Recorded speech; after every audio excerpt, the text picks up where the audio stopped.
천사의 아침 방문을 찾아오신 여러분을 환영합니다. 오늘도 아침 예배 말씀으로 믿음과 위로의 시간을 갖게 되길 바랍니다. 성도 여러분 안녕하세요. 오늘도 아침 예배에 참여하신 모든 성도님들을 진심으로 환영합니다. 하나님의 율법은 오늘 우리에게 어떤 역할인가요? 오늘 아침 예배를 통해 하나님께서 우리에게 율법을 주신 진정한 의미를 깨닫게 되시길 간절히 소망합니다. 이제 기도하겠습니다. 사랑이 많으신 하나님 아버지, 오늘도 성령 하나님의 인도하심으로 아침 예배를 드릴 수 있도록 하여 주심에 감사합니다.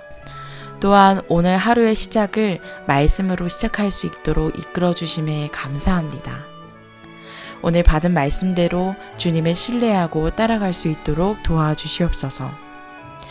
우리 삶엔 죄로 인해 억눌린 자들, 그리고 말씀으로 힘을 얻어야 하는 자들이 많이 있습니다. 주님의 은혜의 빛을 전하는 자로 저희를 저희 각자가 있는 자리에서 세워주시옵소서. 주님, 오늘도 귀한 말씀을 전달해 주시는 목사님과 함께하여 주시고, 말씀을 전해 주실 때 그 말씀이 듣는 저희 안에 살아 숨쉴 수 있도록 역사하여 주시옵소서. 오늘도 저희의 하루에 말씀으로 임재하여 주실 예수님의 이름으로 기도합니다. 아멘.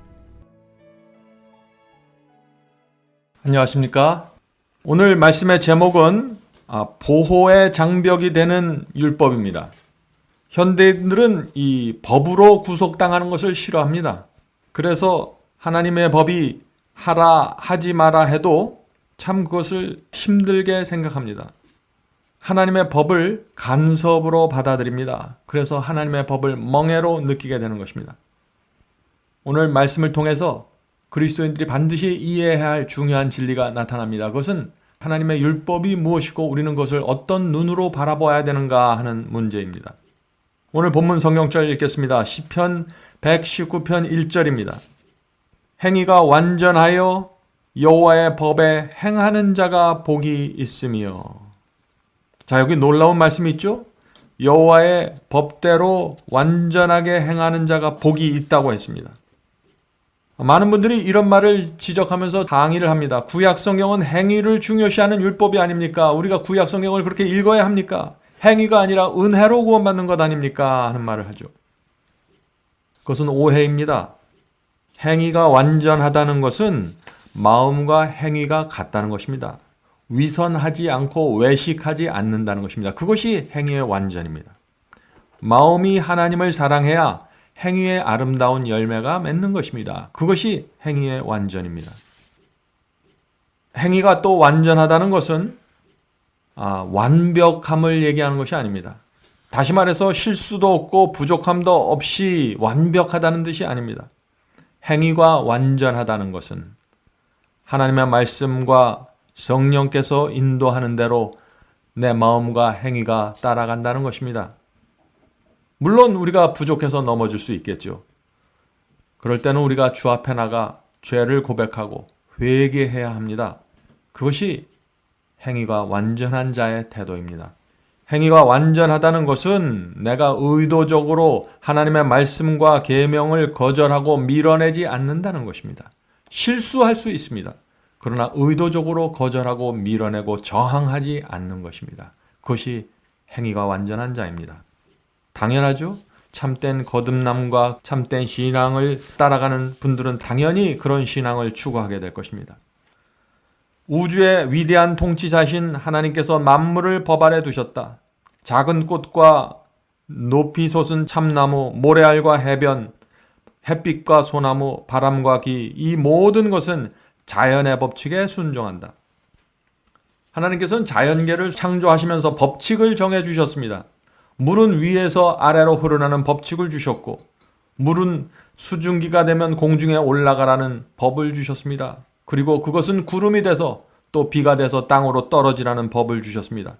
모든 것은 하나님께서 주신 법입니다. 밀물과 썰물이 있으라는 법을 주셨을 때 바다는 그 하나님의 법에 순종했습니다. 꽃과 나무에도 법을 주셨고 이들은 하나님의 법에 순종하면서 꽃을 맺고 나무가 자라고 열매를 맺는 것입니다. 그래서 하나님의 법이 자연계에 새겨져 있는 것입니다. 그런데 놀라운 사실은 이 자연계는 하나님의 법에 순종한다는 것입니다. 문제는 사람입니다. 사람에게도 법을 주셨습니다. 그런데 사람들이 법을 순종하고 있을까요? 자, 계속해서 본문을 읽습니다. 그러나 인간은 더 높은 법 아래 거하게 되었다. 그는 볼 수 있는 지성과 느낄 수 있는 양심, 그리고 그분께서 당신의 자녀들이 그렇게 되기를 바라시는 바가 표현된 하나님의 위대한 도덕률에 대한 강력한 소원을 받았다. 성도 여러분, 사람은 짐승과 다릅니다. 높은 수준의 지성과 양심을 받았습니다. 또 하나님께서 우리 마음에 하나님의 법을 지키고 싶은 소원을 넣어주셨습니다. 모든 사람들은 하나님의 법을 지키고 싶은 양심의 음성이 있는 것입니다. 성령께서는 그래서 우리의 지성과 양심과 그리고 하나님께서 넣어주신 그 소원을 감동시키는 것입니다. 그래서 우리가 순종할 수 있도록 인도해 주시는 것입니다. 저 세상에 사는 사람들은 하나님의 율법을 몰라도 그들이 갖고 있는 지성과 양심에 따라서 성령의 음성을 듣게 되는 것입니다. 그래서 그들도 자신들이 아는 빛 안에서 윤리적으로 살려고 하는 것입니다. 그리스도인들은 말할 수 없는 것이죠. 더할 나위 없는 것입니다. 그리스도인은 하나님의 말씀과 법에 대한 분명한 빛을 갖고 있기 때문에 그리스도인은 더 분명한 순종을 하게 된다 하는 것입니다. 하나님께서는 당신의 뜻을 명백히 알려서 아무도 잘못할 필요가 없게 하셨다. 그분께서는 모든 사람이 당신의 법을 올바르게 이해하고 그 법칙의 능력을 깨닫기를 원하셨다. 왜냐하면 그들의 영원한 관심사가, 영원한 관심사라는 것은 구원과 멸망이죠. 그리스도인의 영원한 관심사는 구원과 멸망입니다. 관심사가 여기에 포함되어 있기 때문이다. 오늘날 많은 분들이 하나님의 율법에 순종하는 것이 구원과 멸망에 달려 있습니다. 크게 연관되어 있습니다. 라고 말하면은 참 싫어합니다. 그들은 이렇게 얘기하죠. 구원은 은혜로 받는 것인데 왜 구원과 멸망이 하나님의 율법에 순종하는 것에 달려 있다고 말합니까? 라고 하면서 참 불편해하는 것입니다. 성도 여러분, 제가 질문을 드리겠습니다. 하나님의 은혜를 받으면은 부모에게 공경하라는 그 율법에 순종하지 않아도 될까요? 은혜를 많이 받으면 우상을 마음대로 우리가 섬겨도 되는 것입니까? 그것이 아니지 않습니까? 그래서 바울이 뭐라고 얘기했나요? 로마서 6장 15절에 그런즉 어찌하리요? 우리가 법 아래 있지 아니하고 은혜 아래 있으니 죄를 지으리요? 그럴 수 없느니라. 얼마나 분명합니까? 우리가 정말 하나님의 은혜 아래 있다면, 은혜 속에 깊이 들어가 있다면 하나님의 말씀과 법에 깊이 순종하게 됩니다. 죄를 멀리하게 됩니다. 그것은 당연한 그리스도인의 경험입니다. 그래서 성경은 구원은 은혜로 받지만은 행위로 심판받는다고 말하는 것입니다. 각 사람의 행위로 심판받는다고 성경은 말하고 있는 것이에요. 왜 그럴까요? 왜냐하면은 행위가 없다는 것은 하나님의 피의 은혜를 받지 못했다는 뜻입니다. 무슨 뜻입니까, 그것이? 우리가 정말 하나님의 피로 죄 사함을 받고 용서를 받으면은 하나님의 은혜가 깊이 우리의 마음에 들어오게 되고 우리의 마음에 감사함과 죄송함과 충성스러운 마음이 생긴다는 것입니다. 그래서 하나님의 법에 감사하게 충성한 마음으로 순종하게 된다는 것입니다. 그래서 은혜는 우리를 순종으로 인도하는 것입니다. 하나님의 율법의 원대한 요구를 깨닫는 자는 죄의 가증스러움을 이해할 수 있다.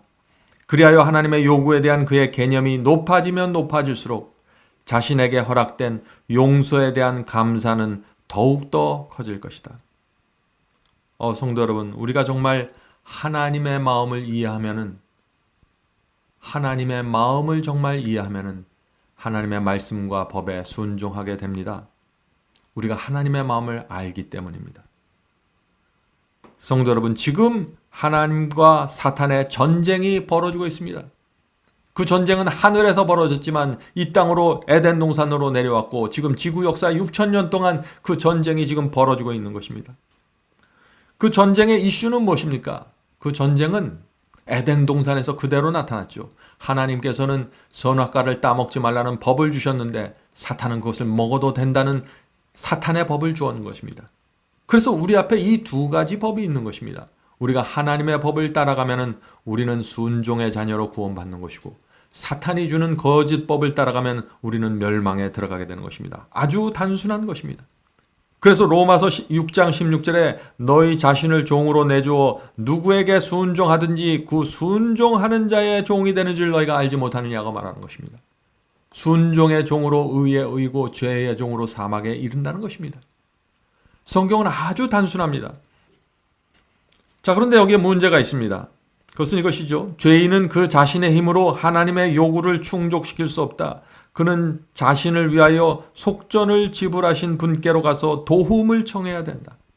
바로 여기에 죄인의 문제가 있는 것입니다. 사탄이 우리를 유혹하고 시험을 할 때, 우리 힘으로 그것을 견디지 못할 때 우리는 빨리 그리스도께 달려가야 됩니다. 주여 도와주시옵소서. 제게 성령의 은혜가, 성령의 도우심이 필요합니다. 저는 하나님의 말씀대로 살기를 원합니다. 그런데 사탄이 자꾸 유혹을 합니다. 제 마음속에 육체를 충동하고 저에게 이런저런 환경을 줘서 참 힘들게 합니다. 주여, 그러나 저는 주의 말씀을 따라가기 원합니다. 도와주시옵소서. 성도 여러분, 이것이 내 자신이 얼마나 연약한지 아는 그리스도인의 태도가 아니겠습니까? 그리스도는 우리의 소망이다. 그분을 신뢰하는 자들은 정결케 된다. 자, 그리스도를 신뢰하면은 우리가 정결하게 된다고 했습니다. 이 말씀이 무슨 뜻입니까? 하나님을 신뢰하면은 정결하게 됩니다. 왜냐하면은 하나님을 신뢰한다는 것은 하나님의 말씀과 하나님의 계명을 신뢰한다는 것입니다. 그것을 신뢰하면 순종하게 되는 것이죠. 그렇게 되면 죄와 분리하게 됩니다. 그래서 우리의 마음이, 우리의 삶이 정결하게 된다는 것입니다.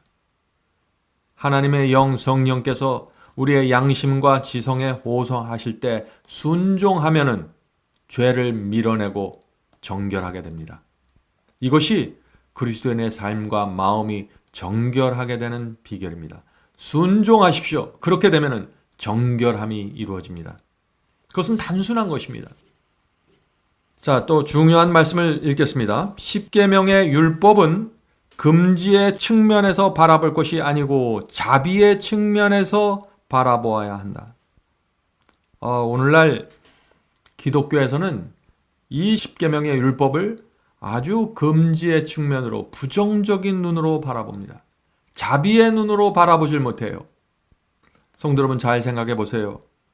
우리의 부모가 자녀들을 얼마나 사랑합니까? 그래서 자녀들에게 이것 하지 말라, 저것 먹지 말라, 이거 해라, 언제 일어나라, 무엇을 해라, 아주 자세한 지시를 해주시죠. 구약 성경에 그래서 수많은 율법들이 나오는 것입니다. 하나님의 사랑에서 나오는 지시들입니다. 성도 여러분, 남의 자식 같으면은 이래라 저래라 안 하잖아요, 우리가.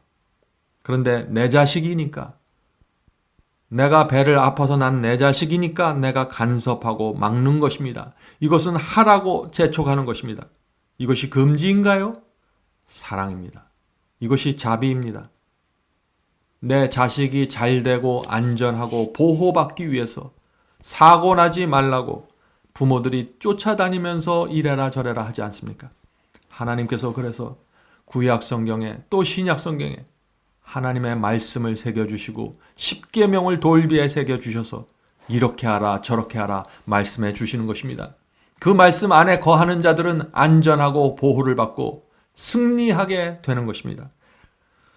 계속해서 읽겠습니다. 십계명의 금지 사항들은 순종에 따르는 행복에 대한 확실한 보증이다.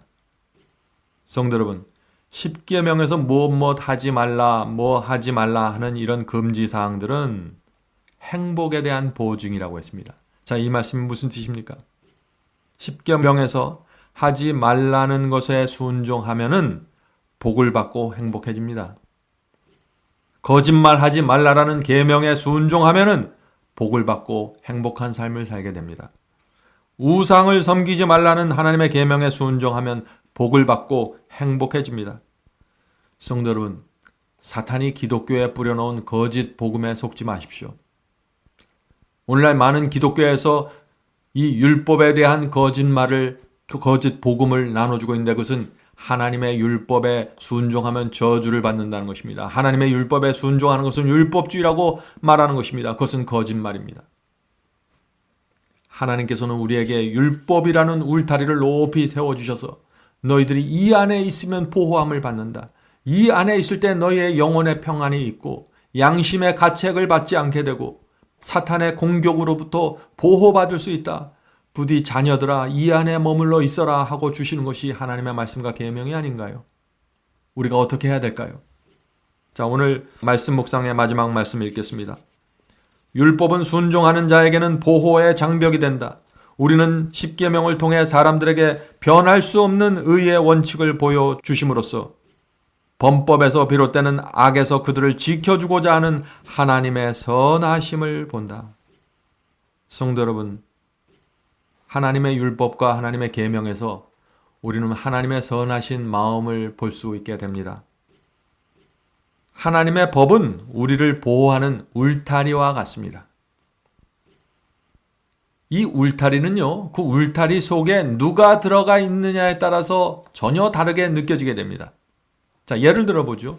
울타리 안에, 울타리를 치고 그 안에 늑대를 넣어주면은요, 이 늑대는 울타리를 아주 답답하게 생각합니다. 왜 울타리가 내 자유를 막느냐 하고 이 늑대는 생각하는 것입니다. 그래서 울타리를 물어뜯고 도망치려고 여기저기 애를 쓰게 되는 것입니다. 그러나 그 동일한 울타리 안에 양을 집어넣으면 어떻게 될까요? 양은 울타리를 보면서 참 이 울타리가 있어서 감사하구나. 외부에서 원수가 나를 공격하지 못하게 이 울타리가 나를 보호해 주는구나. 울타리 안에 있으면서 안전함을 느끼고 감사를 느끼게 되는 것입니다. 성도 여러분, 울타리 자체가 문제가 아닙니다. 울타리 안에 들어가 있는 그 존재가 누구인가가 문제입니다. 내가 늑대의 본성에 지배받고 있으면 울타리는 참 나를 답답하게 만들 것입니다. 나의 자유를 구속하는 것처럼 느끼게 될 것입니다. 그러나 내가 내 육체를 십자가에 못 박고 그리스도의 사랑에 내가 굴복되어 있으면 그 울타리는 하나님의 사랑과 자비로 느껴지게 됩니다. 하나님의 간절한 보호하심이라는 하나님의 깊은 뜻을 울타리에서 발견하게 될 것입니다. 성도 여러분, 우상을 섬기지 말라, 또 거짓말하지 말라 하는 이런 법들은요, 하나님의 법은 우리의 몸과 마음이 함께 지켜야 하는 법입니다.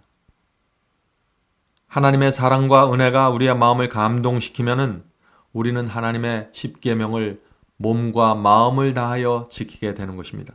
그런데 어떤 분들은요, 마음이 중요하지 꼭 몸이 또 문자 그대로 그 문자의 행위가 있어야 되는 겁니까? 라는 질문을 하죠.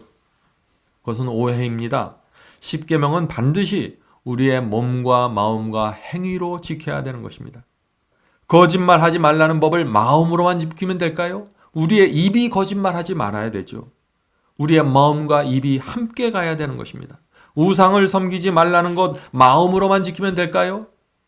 우리의 몸과 마음이 함께 우상을 섬기지 말아야 되죠. 간음하지 말라는 하나님의 법을 마음으로만 지키면 될까요? 아닙니다. 우리의 몸과 마음이 함께 간음하지 말아야 되는 것입니다. 10계명은 다, 10계명, 10계명 모두 우리의 몸과 마음이 함께 지켜야 되는 것입니다.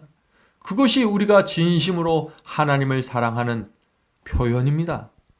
성도 여러분, 부디 이번 기회에 하나님의 법에 대한 오해를 내려놓으시고 하나님의 법에 담겨져 있는 하나님의 사랑과 자비를 보시길 바랍니다. 그렇게 되면 우리가 하나님의 법을 신뢰하고 그 안에서 내 몸과 마음이 완전하게 하나님께 드려지게 될 것입니다. 자, 이제 기도하고 마치겠습니다. 하늘에 계신 아버지, 오늘 하나님의 법에 대한 진리를 보여주셔서 감사합니다. 하나님의 법이라는 이 울타리가 우리를 보호해 주셔서 감사합니다. 우리가 혹시 낭떠러지에 떨어지지 않게, 우리가 또 넘어지지 않게 이렇게 하라 저렇게 하라 알려주시니 감사합니다. 저희가 정말 어린아이와 같은 마음으로 하나님의 법을 따라갈 수 있도록 인도해 주시옵소서. 하나님의 사랑과 자비와 십자가의 피를 바라볼 때 하나님에 대한 진심 어린 신뢰와 믿음이 생깁니다. 주여, 저희가 하나님을 사랑함으로 하나님의 계명을 지키게 도와주시옵소서. 하늘에 계신 아버지, 저희의 마음에 하나님의 법이 새겨질 수 있도록 도와주시옵소서. 우리가 그리스도의 피에 새 언약으로 들어가 하나님의 법이 저희의 마음과 육비에 새겨지는 기적이 일어날 수 있도록 도와주시옵소서. 그것이 거듭남임을 저희가 압니다. 주여, 저희가 감사하고 충성하는 마음으로 주께서 인도하는 대로 따라가게 오늘도 도와주시옵소서. 특별히 오늘 이 시간에 기도하는 성도들에게 함께하여 주셔서 하는 일에 함께하여 주시고 하는 생각과 계획에 함께하여 주셔서 하나님의 사랑과 자비가 저희의 삶 속에 깊이 점여들어올 수 있도록 인도해 주시옵소서. 예수님의 이름으로 간절히 기도드립니다. 아멘. 성도 여러분, 마지막 사명에서는 아침 예배 채널을 유튜브에서 별도로 운영하고 있습니다. 아침 예배 채널에서는 매일 새벽 4시에 예배 영상이 올려지고 있으며 특별히 아침 9시에 예배가 진행됩니다. 아침 9시 예배가 아침 예배 채널의 독특한 특징입니다. 원하시는 분들은 유튜브에서 아침 예배 채널을 별도로 구독 신청하여 주시면 저희와 함께 아침마다 예배 드릴 수 있습니다. 매일 아침마다 하나님의 말씀으로 저희 모두가 주 앞에 나와 예배 드리는 신앙으로 함께 나가게 되길 간절히 바랍니다. 감사합니다.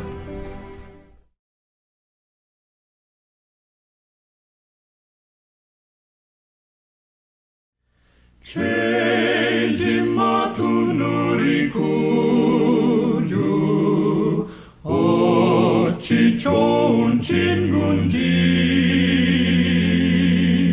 걱정 근심 모든 것을 고한 자는 복 받네. 주께 굳지 않는 거로 복을 받지 못하네.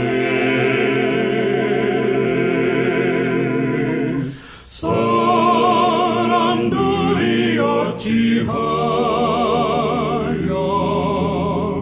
모든 것을 거쳤나.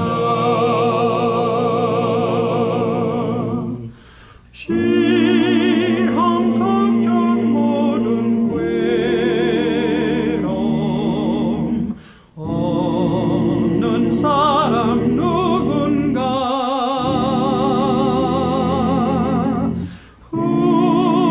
후질없이 낙심 말고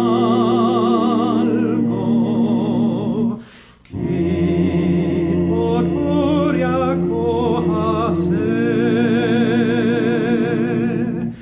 이런 진실하신 지